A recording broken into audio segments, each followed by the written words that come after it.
Sari-saring gulay at fried chicken naman guys ang tema natin sa video ito. So ako'y nagluto ng gulay at saka fried chicken ng isang araw. So yan ay nagisa ko ng bawang sibuyas, luya at saka kamatis. Sunod nilagay ko na yung ating wash and cut na mga sari-saring gulay. So yung gulay na yan guys, yung nabibili sa palengke, yung 25 pesos ng isang balot. So meron na siyang kalabasa, talong, ampalaya at saka sitaw. So lilinisin mo lang siya at hugasan mabuti. Tapos ayan na, so pwede na siyang iluto.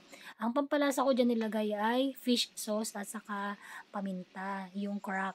Tapos nag-air fry din ako ng chicken. Ayan guys, so luto na rin. Tapos kunting luto na lang dun sa gulay ko. Maya maya, ready to serve na yan. So pwede na yan guys.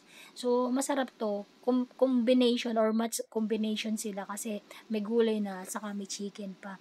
Kain tayo guys. So yung isang plate dyan ng chicken, merong soy garlic akong nilagay kaya medyo naiitim. Tapos yung isa naman ay plain na fried. Kain tayo guys. Thank you for watching. Bye!